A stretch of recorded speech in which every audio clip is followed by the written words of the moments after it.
Welcome, everyone. We are very happy to see quite a lot of people joining us for today's talk, which is also the last talk of Hilary Term for Oxford Archaeological Society. Today's talk will be mostly about EAMENA, which is abbreviation for Endangered Archaeology in Middle East and North Africa, which was established in January 2015 as a response to increasing threats to archaeological sites in these regions.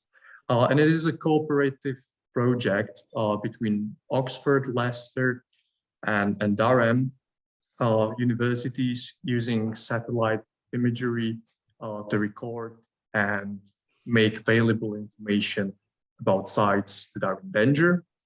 And today's talk will be unusually given by two guest speakers. Letty Harkel, who is a researcher on the EAMENA project, and well, among many other of her interests, she's, well, to put it simply, focused on geographically on recent heritage of Lebanon and Sinai, located in Egypt. I hope I'm getting all of this right. And her colleague will be presenting as well as Bijan Rouhani, and he is also among other research topics focused on area of Syria, Iraq, and Iran, if I'm correct. Right. You're nodding, so I assume I got the areas of your expertise right. So without any further delay, I'm leaving this virtual stage to two of you. Thank you very much. Thank you, Jakub. Good afternoon, everyone. As Jakub said, my name is Bijan Rouhani, and tonight we are going to present EAMENA project and case studies. I'm going to share my screen and let me know if you can see my screen. Slideshow. Yeah, are we there? Yeah, we're there. Okay. So we are going to talk about what is the EAMENA project, and we focus on documentation and training in this presentation. And then Letty will talk about remote sensing and archaeology, a very brief history of the field. And then we present two case studies from the EAMENA project. One is on climate change in Afghanistan and Iran, and the other one on the impact of tourism on South Sinai in Egypt, presented by Letty. So without any delay, I start by saying, what is the EAMENA project? As Jakub explained, EAMENA project was established in 2015, and it is funded by the Arcadia Fund, a charitable fund of Elizabeth Rousing and Peter Baldwin, and then it was funded and supported by the Cultural Protection Fund of the British Council from 2016 in response to conflicts and other threats to archaeology in the Middle East and North Africa, or the MENA region. The project is based at the School of Archaeology of the University of Oxford, and we are partnered with the universities of Leicester and Durham.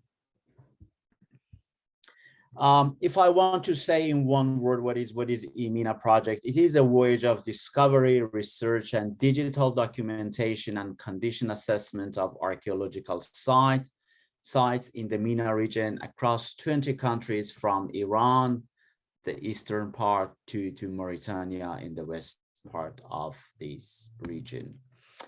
And what we do in this project, we are discovering archaeological sites using remote sensing and on-the-ground methodologies. We are assessing threats and disturbances to archaeology in this region. We are also monitoring changes to sites and landscapes, but we are also involved in training and collaboration with local partners, and especially departments of antiquities in different countries. We are developing national implementations of ARCHES databases for cultural heritage management in different countries, and we try to make information freely accessible and available for scholars and our partners. The project raises awareness and encourages informed debates through conferences, workshops, and exhibitions. And we also create networks and share knowledge within MENA region and abroad. We have a sister project. It's called Maria, or Maritime Endangered Archaeology. They are based at the universities of Southampton and Ulster and funded by the same funder, Arcadia Funds. And obviously they are looking at coastal heritage sites.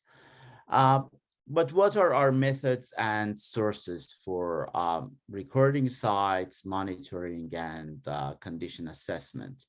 Primarily, we are using remote sensing, which means satellite imagery and recent or historical aerial photographs. For example, we are using Google Earth, Bing Maps, or other satellite imagery like H9, which we will talk about it in this presentation tonight, or aerial photographs archives like APAME, which stands for Aerial Photographic Archive of Middle East and North Africa. And that project was established about 22 years ago, and you're still using the photos from that archive.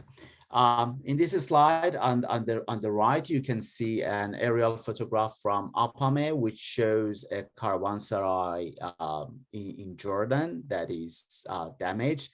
And on the left, you can see a satellite image from Google Earth, which is a site from Iraq. But we also use published reports, gazetteers, and existing data sets and archives. For example, we use Manar al-Athar, which is a photographic archive from Middle East, and it is based in the University of Oxford at the Faculty of Classics. And as you can see, we use other published reports by colleagues and by departments of antiquities of the countries in the Middle East and North Africa. But we also collect data from field surveys and field assessments. And by doing that, we try to enhance the records created by remote sensing. So we are not just relying on remote sensing. Wherever possible, we do field visits and field assessments. But what do we see? We mainly look at sites and landscapes. We can record wherever possible buildings and enclosures, or field works, irrigation systems, ancient irrigation canals, cisterns, different types of archaeology and cultural heritage, depending on the landscape and depending on the visibility on satellite imagery. There is a list of threats and disturbances to archaeology, well, globally and also in this region, and we try to record them as much as possible by looking at satellite imagery. And they start from like agricultural activities like plowing, tracing, orchards, irrigation system, because of expansion of agriculture that can impact archaeological sites. Or, as we know, sadly, conflicts and wars also destroy cultural heritage and archaeological sites, so we record them.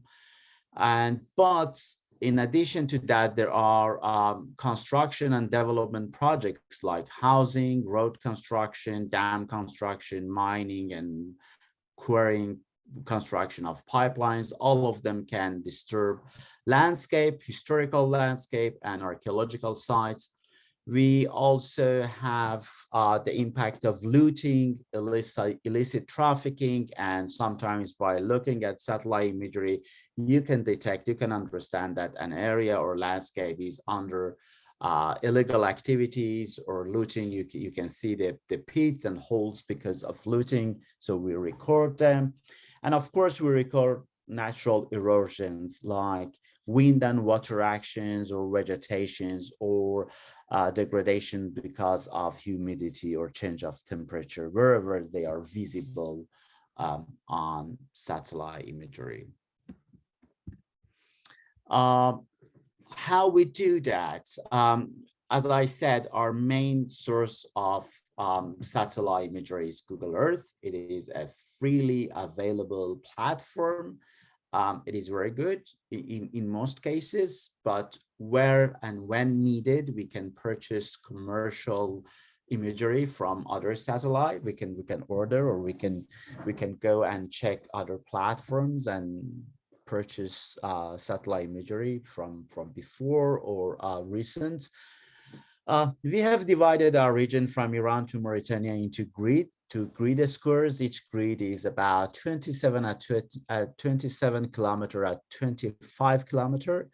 So each researcher, each of us has a number of grid squares. We look at that grid square. We try to identify sites that have not been recorded before by looking at satellite imagery. That's our first job. And then we try to do damage assessment or condition assessment for those sites.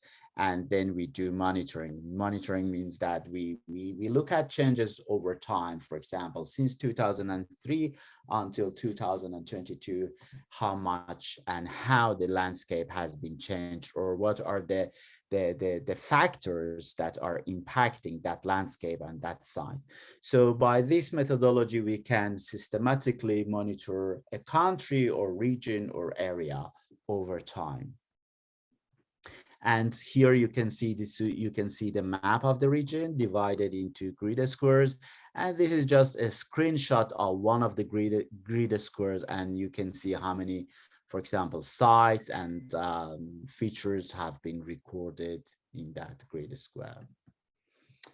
But we need a place, we need a database to put all data and use tools for analyzing data. We use Arches platform for that purpose. Arches is an open source software, is a purpose-built database or platform for cultural heritage management and archaeology. It is open source. It is developed by the Getty Conservation Institute in California and World Monuments Fund. And we are using this platform since the beginning of the project. We are now using Arches version 5 for our EAMENA version 3 database. And the plan is to upgrade these to Arches version 7 later this year. To date, we have over 300,000 records in our database, and this is a screenshot from the database. If you log into that, the access to database is that if you're a guest or you can see records, but you cannot see full details. For that, you need to get in touch and fill in an application form, which is simple. And then you can see the details of sites, including their exact locations, condition assessment. And this is because some departments and some local partners had concern about revealing the exact location of sites that can impose them to some illegal activities. So because of that, the exact locations are protected for registered users. As I said in the introduction, the project is also funded by the Cultural Protection Fund of the British Council since 2016, and under that we are doing some training and capacity building activities. It is called Training in Endangered Archaeology Methodology, and it covers 8 countries, including Jordan, Palestine, Libya, Tunisia, Yemen, Iraq, Lebanon, and Egypt. And trainees have been trained in our methodology for data recording and site monitoring. They have recorded over 14,500 sites, the trainees from 8 countries. And I think that's a remarkable number of records done by the trainees. We have trained over 160 local archaeologists from these countries, and they have received certificates, and they are still our partners. They are working with us, and they are still recording sites and condition assessments. We have started workshops since 2017. We delivered basic workshops, advanced workshops, and then when we migrated to a newer version of our database, we provided a training on that system as well. And just this year, we delivered a special training on database management for IT personnel of 3 countries, Jordan, Palestine, and Lebanon. So the idea is to give them control over their national instance of their national heritage database. So they are trained to become database managers. So they won't rely on us for managing their data and their databases in the future. But the trainees or archaeologists from these countries have been trained in discovering and cataloging archaeological sites and buildings by using satellite imagery and historical aerial photographs. They are doing monitoring for the current condition, and they're identifying damage to sites by using Google Earth and other available satellite imagery, and they are doing risk and threat assessment as well. But we have done on-site condition assessment and field visits. These photos are from Jordan, and we took our Jordanian and Palestinian trainees to 2 World Heritage sites in Jordan, and we combined the remote sensing techniques with field visits and on-site condition assessment. I think I stop here and I give the floor to Letty, and she's talking about a brief history of remote sensing in archaeology. Letty? Yeah, thank you. I hope everyone can hear me. Thanks for that introduction, Bijan. Can you give the next slide? So as Bijan already said, we specialize in remote sensing, and remote sensing is the scanning of the Earth by satellite, aircraft, UAV, unmanned aerial vehicle, balloon, or kite to obtain information. Now, the introduction that Bijan has given you gives the impression of a really high-tech, kind of like modern enterprise. But of course, the methodology actually has its origins already a long time ago in the earlier 20th century, as the image on the left here shows you. Next slide, please. So among the earliest origins in the, not quite our study region, but very close, was in South Sudan in the 1910s, when Sir Henry Wellcome, British individual during the British period there, was using a kite to which he attached a very early camera, as you can see here, to photograph his excavations in progress. And this is one of the first large projects where it was really used on a large scale to create plans and map the archaeology from the air, really emphasizing the advantages of a bird's eye perspective that you get. Next slide. Now, he was not alone. There was a lot of activity, especially by Europeans, during the kind of like interwar periods in the Middle East and North Africa, photographing archaeology from the sky. There was a search for, mapping the bigger civilizations of the past, with an emphasis on trying to, map and photograph evidence from the Roman, Egyptian periods. That was, carried out on a large scale, resulting in beautiful aerial photograph collections and important publications that we still use today as well, partially because they give a fantastic picture of the landscape as it was before a lot of more modern building technique activity took place. Of course, these were European colonial military exercises, which I'll come to more in a bit. But next slide, I'll give you an example first of one of these individuals. There's many of them, but one I'm particularly familiar with myself was Antoine Poidebard, a French intelligence officer and a Jesuit missionary and a pioneer of aerial archaeology in the Levant. Here you can see him pictured next to his aeroplane, and next to it a picture of Saida or Sidon in Lebanon that he took in the 1930s between the wars. He was typical of his kind of time. If you show me the next slide.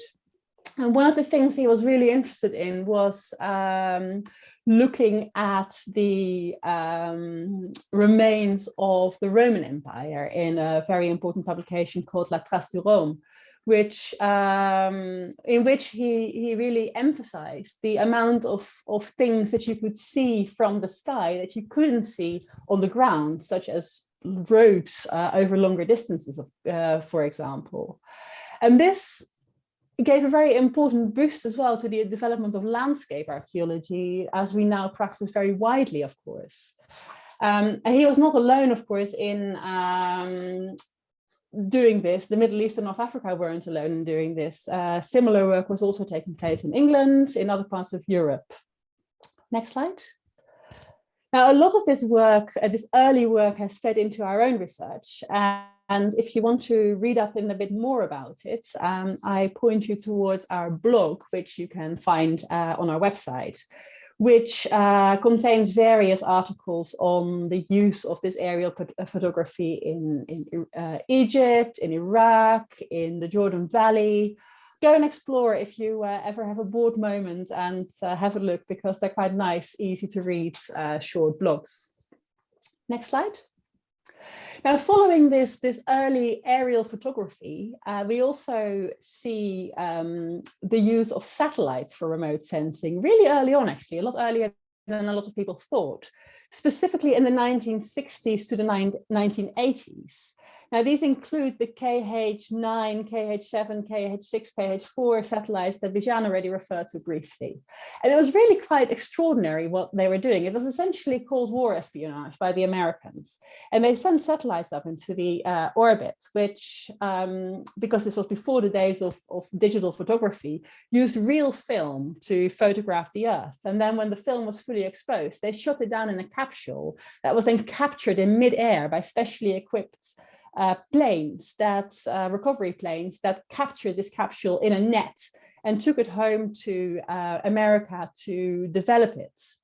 And this has resulted in a lot of available satellite imagery, sometimes of really quite high resolution, up to 2 to 4 foot, that has now been declassified and is available as well for research, which we also use. So again, here we have like a historical view of the landscape from the 1960s to the 1980s, which has been captured and is made available. Next slide.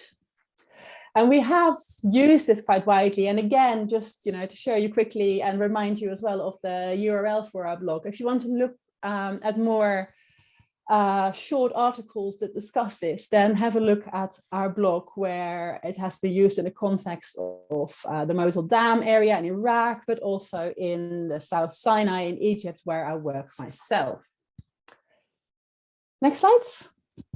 Now, I just want to wrap up here. This very brief history really was just to give you a sense of the historical background and also the historical baggage of the methodology, which I think is very important when you work in an area like the Middle East and North Africa.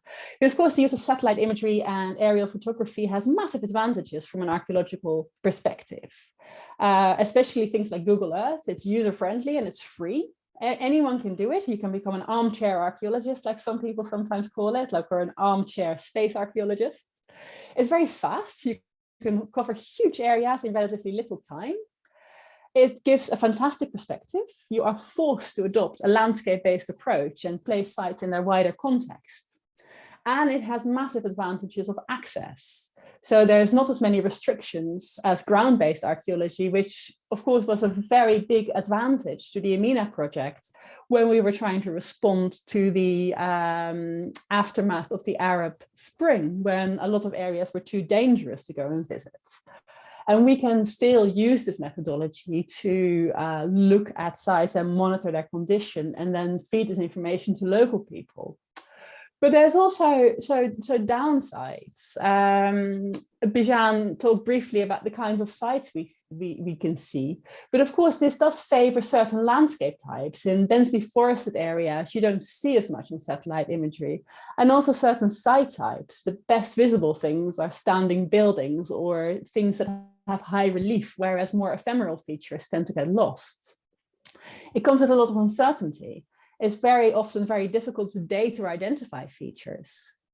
And if you're not careful, it is also a very detached approach, lacking local knowledge. Now, luckily, through our training programs and our collaborations with people in the Middle East and North Africa, we can draw on this local knowledge. But if we didn't have that, it would be a very different story. And as I said, it's a bit sensitive. A lot of the material we use originated in either a Cold War context or in a colonial period. And these are sensitive issues that we have to be aware of. And we try to do the right thing, again, by working with local archaeologists. But these are still the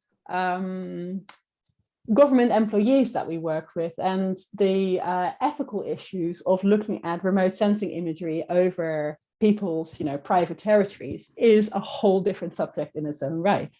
I won't go into that now, but I'll very happily talk about it more during the discussion. And instead I'll hand over back to Bijan, who will now start with the first case study area of the EAMENA project, looking at the border region between Afghanistan and Iran. Thank you very much, Letty. Thank you. Yeah, we are presenting two case studies, and there are two ongoing case studies. So the first one is I'm looking at impact of climate change on historical landscape of Sistan area, which is between Afghanistan and Iran. As you can see here in this slide, this is almost Sistan region, and this is my study area. So yeah, the vast and historical region of Sistan is located in eastern Iran and southwestern Afghanistan, and it is one of the driest regions of the world. It forms a very shallow basin at an average altitude of 482 meters above sea level, and the highest point of this area is in Kuh or Mount Khajeh in Iran, and the lowest point is in Godezareh in Afghanistan. In Afghanistan, decades of conflict, wars, and instability have heavily damaged environmental resources. So we know that there have been military activities and terrorism, displacement of people, exploitation of resources, and of course, lack of management and institutional capacity for the protection of culture and nature, and the environment. But in between, climate change and prolonged droughts have worsened the environmental crisis in the country, including in Sistan region. And from the other side of the border, Iran is the first greenhouse emitter in the Middle East and the sixth in the world. In water sector, Iran is facing one of the most critical situations in the region, which is defined by many as water bankruptcy. The country is already ranked first in the Middle East in terms of human water withdrawals, accounting for about 34% of the total water withdrawal in the Middle East. So this is Sistan wetlands, or they call it also Hamun lakes or Hamun wetlands. And you can see the changes from 1998 on the left to 2020 on the right. So livelihoods and cultural diversity as well as cultural heritage in this region are strongly interlinked with and dependent on the wetland products and services. This fundamental dependence on the wetlands has resulted in the collapse of the local economy during this latest drought period. And we'll see how this is impacting cultural heritage. So prolonged droughts in the region have led to desertification and the evacuation of many traditional villages and have impacted different forms of cultural heritage. For example, people are abandoning traditional villages, or traditional way of life or traditional architecture is at risk because people are no longer living in this area.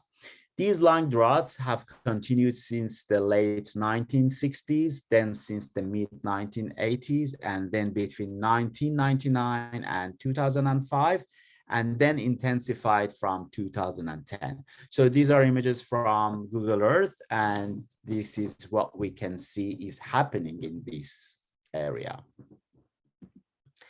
The area is also famous or well known for its infamous 120-day sand wind, which is originating from the lake beds and covers the surrounding villages, sites, and structures.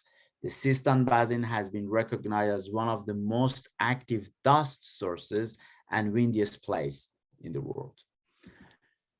To study the impact of climate change on Sistan's cultural heritage, the EAMENA methodology of remote sensing was applied in a study area around Zabul, which is in Iran, and Zaranj, which is in Afghanistan. And about 500 sites on KH9, which is imagery from 1977, and Google Earth from 2003 onwards, they were recorded and analyzed.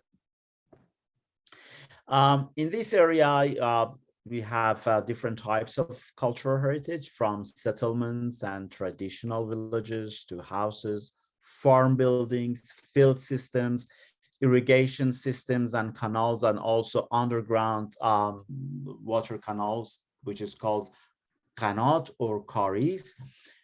We have cisterns, castles, caravanserais, cemeteries, and also World Heritage sites, temples, shrines, and mosques. So it's a very rich area. It's a very rich, very culturally rich area. You have settlements from Bronze Age, Iron Age to modern Islamic period, modern Islamic cultural period. So you have all types of cultural heritage and cultural sites in this area. Examining these 500 heritage sites showed that over 75% of these sites are either in very bad condition or are destroyed, as you can see in this image from Google Earth. About 95% of sites have been impacted by natural factors driven by anthropogenic climate change. Other disturbance categories impacting sites include agricultural activities, building and development, infrastructure, and transport.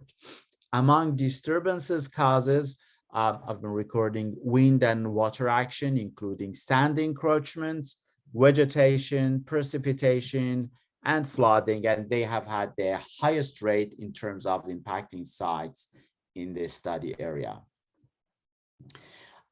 If you compare the result that you can see on Google Earth with what, which is this one on the right, with what you can see on images from KH9, which are coming from 1977 or 1970s, you can see that the degradation of the environment and this process was already in place. So this was an ongoing process since 1977. Unfortunately, we don't have access to satellite imagery before that time, before that period, or if there is, unfortunately, the quality is not that great. So I couldn't use them for this study. But with comparing the result with that time, with KH9, I can say that this was an ongoing process already. So this is not something that started in, for example, 2003 or 2005. But what we can see is that this process has been accelerated. The pace of, for example, living traditional villages or sand encroachment or desertification, you can see it is obvious on satellite imagery that is intensifying and accelerated. So what we are looking at is a fragile landscape, and which is affected by climate change and environmental changes, as well as social, economic, and political factors. And I must say that this is a very poor area. Economically, it's a very poor area.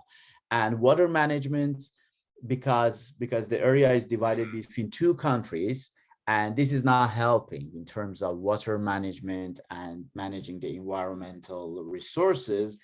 And altogether, it is impacting cultural heritage and traditional way of life and traditional villages. So there is a need for a more detailed study to better understand the impacts of climate and environmental changes on cultural heritage and diversity and cultural diversity in this region. I stop here and I give the floor to Letty, and she's talking about her case study in Egypt, South Sinai.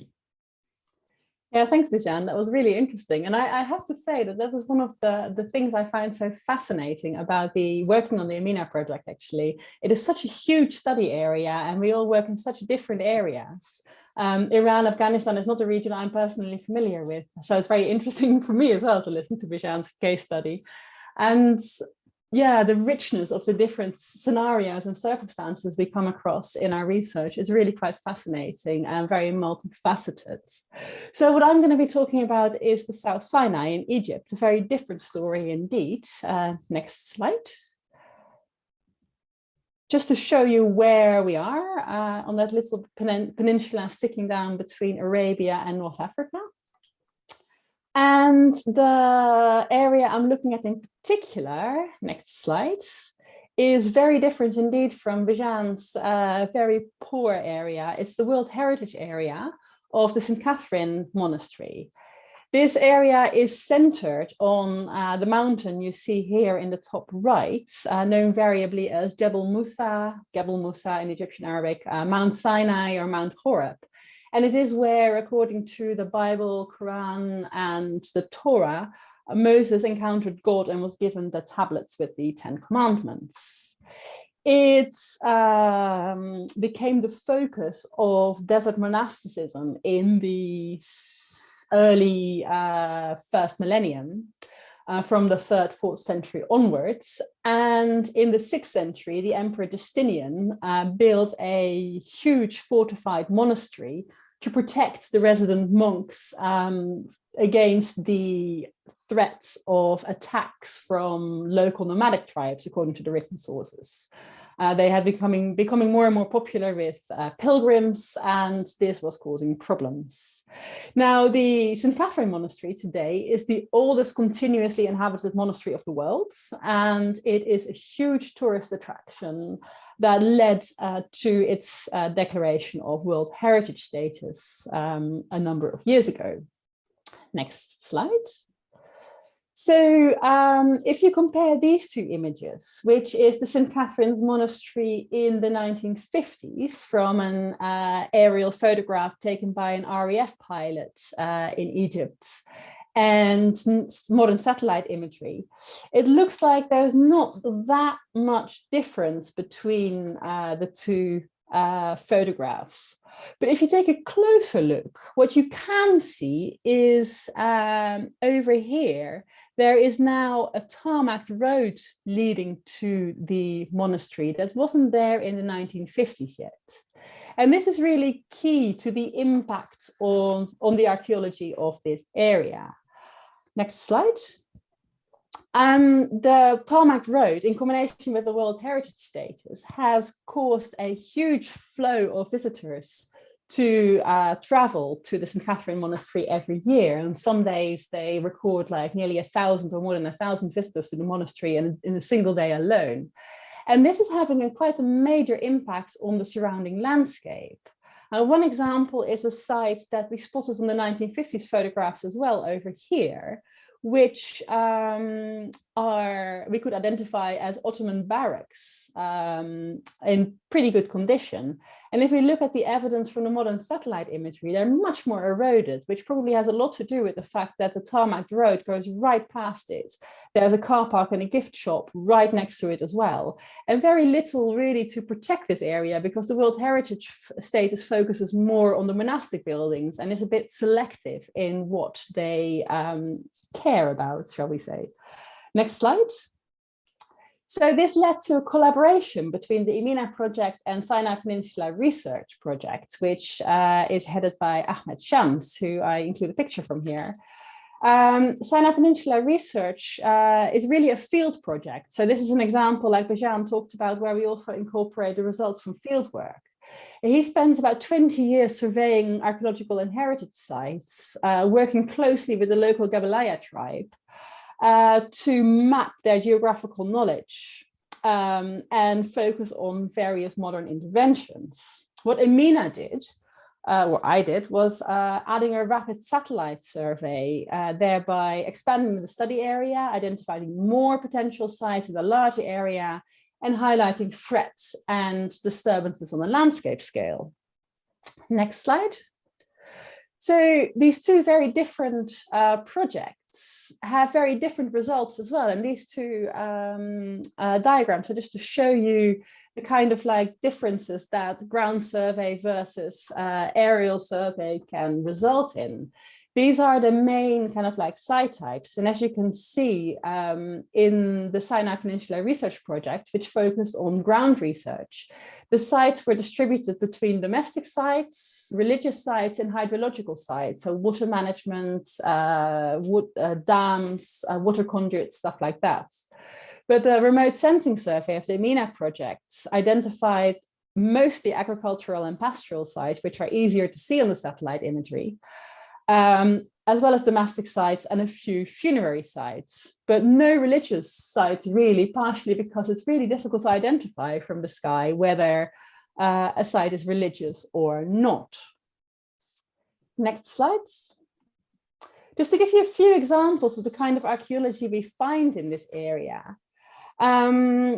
The area was really occupied from the Chalcolithic to the Bronze Age, from the Chalcolithic Bronze Age to the modern periods. From the Chalcolithic Bronze Age, we find various enclosures and buildings and funerary structures, so-called Nawawi tombs.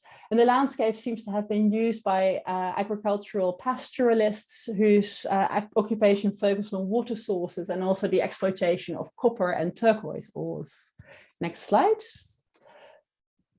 We then have a gap in our archaeological knowledge until the Nabatean to Roman periods, where in the Nabatean period, so the 1st century before the Common Era to the 1st century after, we had evidence for inscriptions and sanctuaries, which get Christianized and adapted during the Christian period onwards. This is a landscape that focuses around sacred mountains, first in the pre-Christian period and then in the Christian period, in a different way. Next slide. In the Byzantine period, as I said, you have this massive investment of the Emperor Justinian, who builds this monastery, this fortified monastery.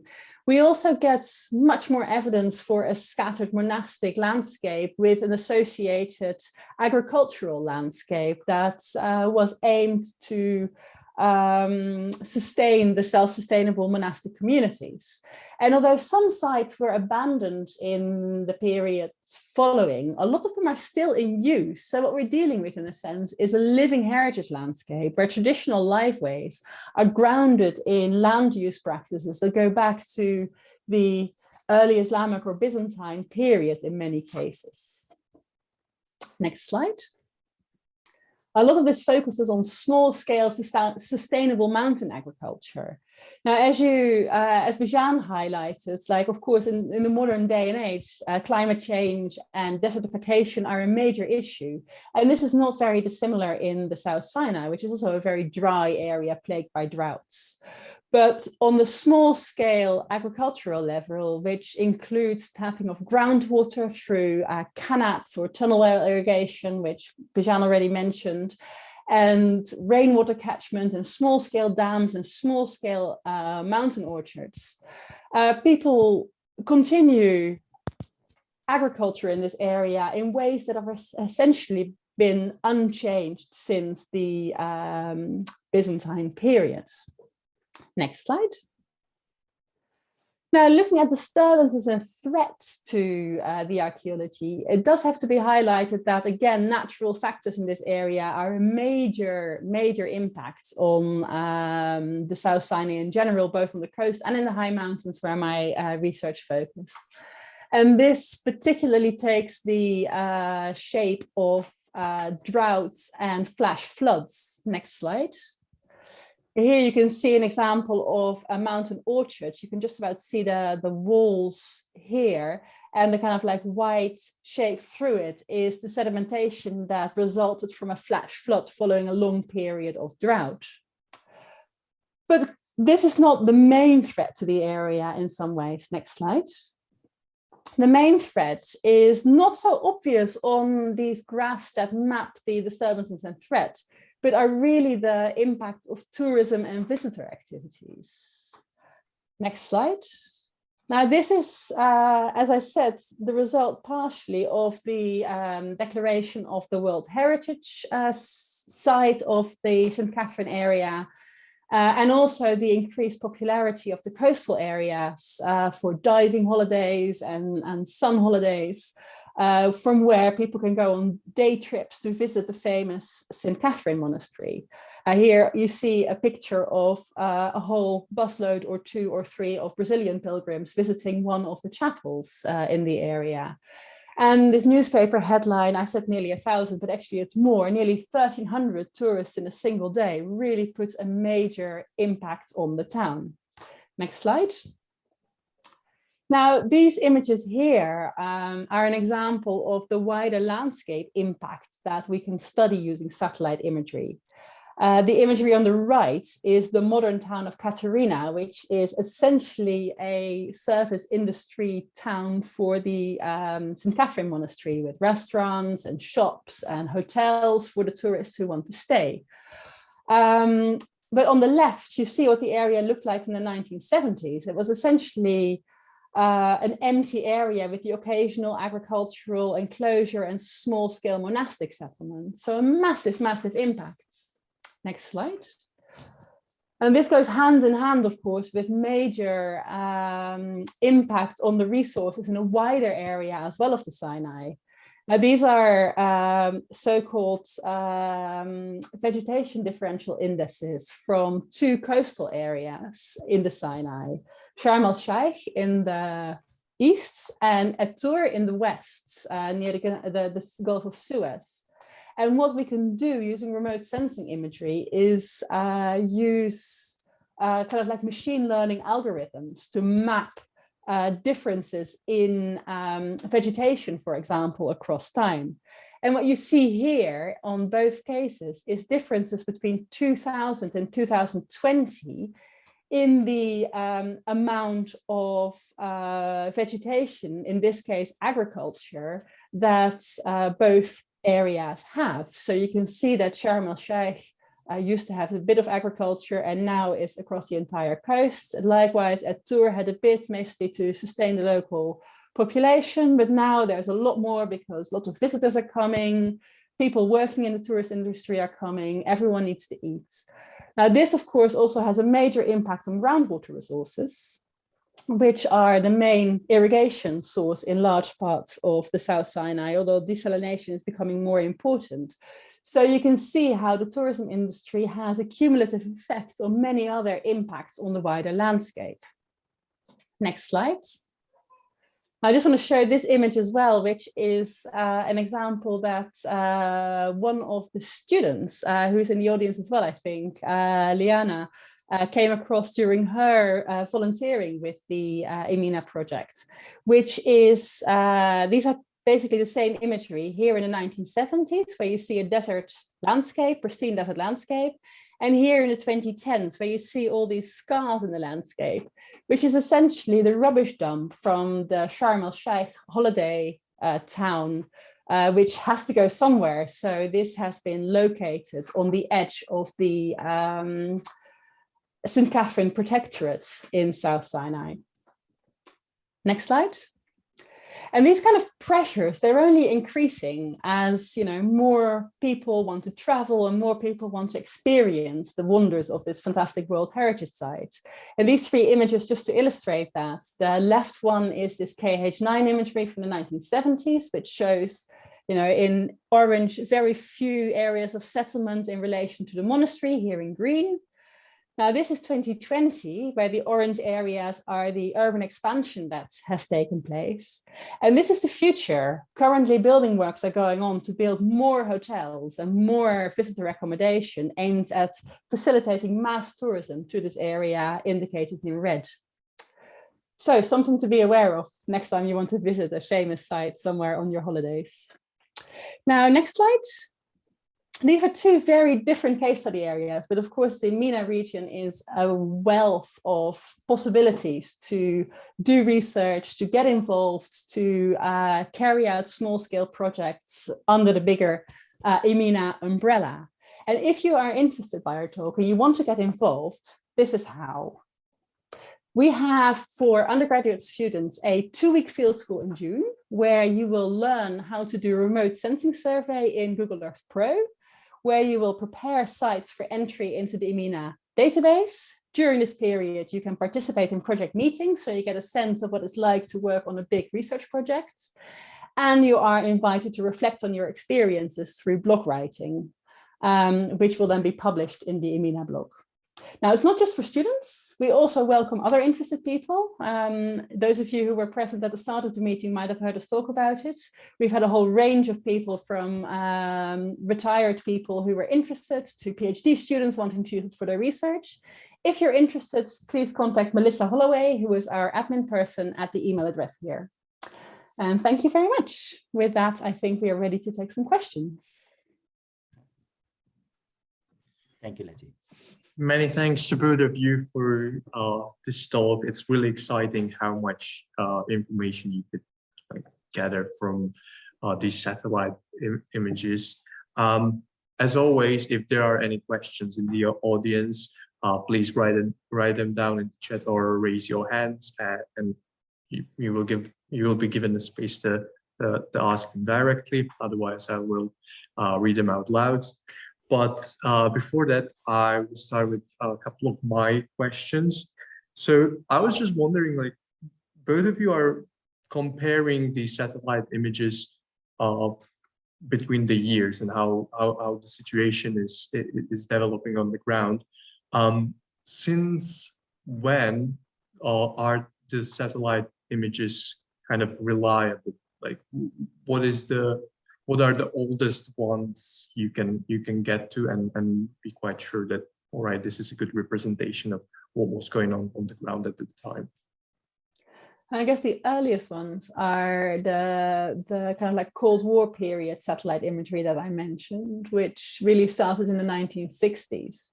And generally speaking, they're reliable, they're photographs. So it's not something that you can doubt. You know, they measure the reflection of light from the Earth's surface.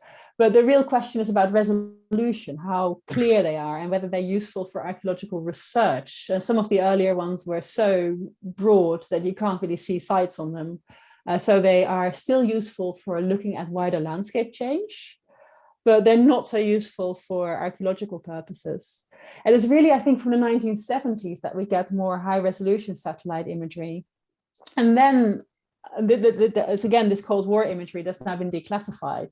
And then I think there's a bit of a gap until you reach the Google Earth imagery that really becomes higher resolution in the 2000s to the present day. So yeah, you have these two periods really that you can look at. But in addition to that, there is aerial photography as well from earlier periods, and sometimes the intermediate period that you can use as well. Right, thank you. This whole project started in 2015. So you gathered quite a lot of data through those 5 years. Do you know, like, how long will be this whole project going on? And is it something that, well, it might be a bit silly question, but I'm just wondering whether there is a point where you will say, yes, we have like enough data, we just need to monitor those areas, and I don't know, like locals who we have trained might be quite capable of doing this on their own. I'm going to let Bijan answer that question. Yeah, thank you. Well, yeah, I mean, currently the project is funded until mid-2024. and it's an externally funded project. And as I introduced, there are two main funders. Arcadia Fund, which that fund is that grant is until 2024, and Cultural Protection Fund, which today was the last day of the existing grant with Cultural Protection Fund of the British Council. Answering your question has different factors. First, I mean, it depends how the funder wants to continue the project and documentation, but as I explained, our goal has been training local archaeologists and collaborating with departments of antiquities in different countries and transferring knowledge so they can continue the work, because this is a project, it's not a center. This is a project, and sooner or later that will stop. But the legacy will remain, and the legacy is the database that we are creating, and that will remain in the School of Archaeology in Oxford, and hopefully that will be available for the future scholars and researchers, so they can always use the data collected and gathered by EAMENA researchers since 2015. And we hope that our partners in different countries, they continue, they see how they see the advantage of using remote sensing for monitoring and for managing their own cultural resources. So yeah, for now the project exists until 2024, and we see what happens later. All right, thank you. You have also mentioned that only like exact location of sites are revealed only to users who are registered or who log in. So I was just wondering how much of those data are available to users who are not registered, and like a general public, and who can register and who can be considered a registered user. If I may, Letty. I mean, a user who's not registered, they can see that we have records and we have covered this or that area. So for example, if they are interested in Sinai or Afghanistan or Iran or Syria, they can see that sites and records are available, and they can zoom in, but not to the exact location of a site. So they cannot see condition assessment of that site, but they can see certain level of information, like for example, cultural periods or some layers of archaeological information, but not all details are revealed.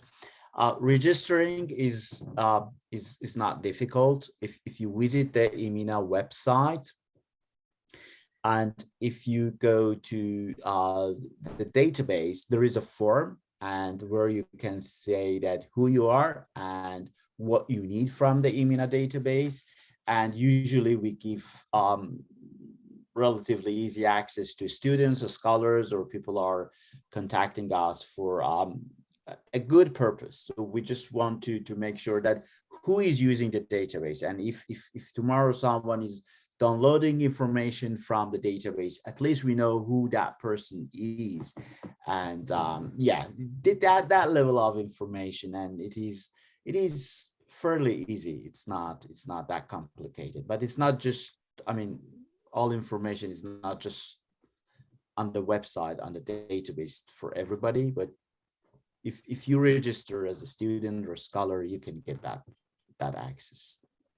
All right. As you have shown on your case studies, you managed to identify several negative impacts on the landscape. I was just wondering whether you are then also presenting it to, like, I don't know, governing bodies in the areas, and what are their how they react normally to the data that you present to them. Do you see change in their policies afterwards, or not as much? Letty, do you want?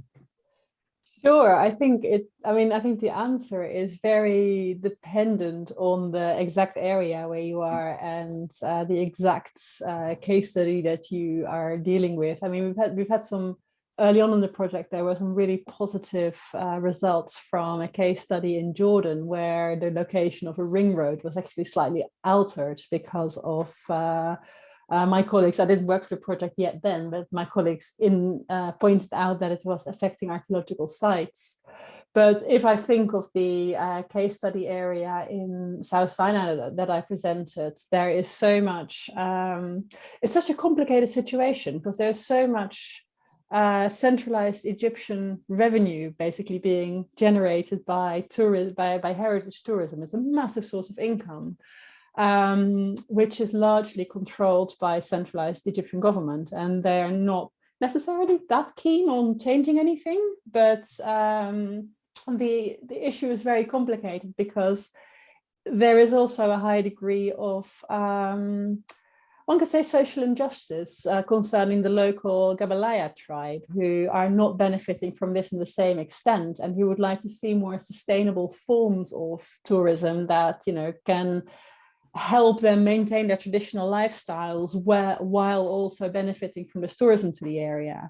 And what my colleague Ahmed from Sinai Peninsula Research and I really are trying to do is give more of a voice to these people on the international forum, so that people are aware of these issues, and that maybe international institutions like UNESCO or ICOMOS can think about this and be aware of this when interventions are planned or when World Heritage status is evaluated.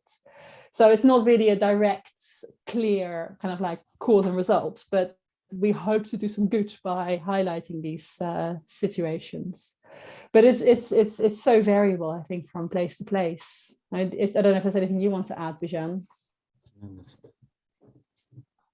Right. Are there some other organizations or projects with like a similar aim, but focused on different geographical area? Yes, there are many. Well, I mean, the technique that we are using is not unique, and as Letty explained, it is easy to use somehow. So there are many organizations and projects that are using the same technique of remote sensing for recording sites and monitoring landscapes. The same founder that has funded the EAMENA project, they are funding many projects from Asia to, Central Asia and the Indus Valley in Pakistan and between Pakistan and India. Then they are funding a project that is looking at African heritage, so it's mapping African heritage. They are funding a project that is looking at the cultural heritage in the Maldives. Yeah, they are covering many areas and regions in the world. So maybe they are also expanding to South America. I'm not sure. But yes, I mean, they're funding similar projects with similar scopes and objectives using remote sensing techniques for recording sites and disturbances. And they are in different universities, not just in Oxford. They are based in Cambridge. They are based in Oxford Brookes. They are in you tell me, Letty, where are they? In UCL, they are in Ulster, they are in Southampton, in yeah, also in Germany and other countries. In the States, yeah, it's there's loads of different initiatives on different scales. I think we're one of the maddest though, because we have the biggest study area and the kind of like most impossible kind of like remit, doing 20 countries, recording all the archaeology there is. So yeah, and from the Arcadia funded projects, we were the first as well. But the Arcadia funded projects are largely based in Britain, I think, and other countries have, loads of different projects. And of course, the methodology is also used here in England, for example, by what is now Historic England. They've been mapping archaeological sites through aerial archaeology also since the early 20th century, which Stonehenge was one of the first sites that was recorded using balloon, I think. All right, thank you. I don't see any questions in the chat. So are there any questions here in the audience? Yeah, it doesn't seem like that. So my last question, I don't know how, but whether you will be really capable of answering it, but I have to ask because of the current situation. Do you think that the kind of satellite imagery will shift also its focus on Ukraine because of the current developments there, and to see how the landscape changed because of the situation, or not really? What are your opinions? You want to go, Bijan? Yeah, sure. Yes, that will happen without any doubts, because I can tell you, for example, from the conflict between Azerbaijan and Armenia that was in last year or late 2020. So our colleagues in Durham University, they have already started monitoring, I mean, using satellite imagery for monitoring changes and damage to cultural heritage in Nagorno-Karabakh. If you know, there was a conflict in that area between two countries, and that happened. And I'm sure for Ukraine and for the conflict, for the sad conflict that currently is going on, that will also happen. And I know some colleagues from other organizations are already talking about that, but because it's not in public domain, I'm not going to say who may start that. But yeah, that will happen too, I'm sure. But I hope the results shows that there hasn't been significant damage to people's culture and people's cultural heritage, and I hope that lives can be saved as well. All right. Yeah, thank you very much again, both of you, for today's talk. If you will send me more information about possibilities for undergraduates, I'm very happy to share it so among other undergraduate students. And many thanks also to everyone joining us in the audience. This was, as I said at the beginning, our last talk of the term, and shortly all of our talks will be made available as recordings for our members for watching only. So yeah, thank you once again, and have a nice rest of the day. Thank you. Thank you for the invitation. Thank you. Good evening. Goodbye.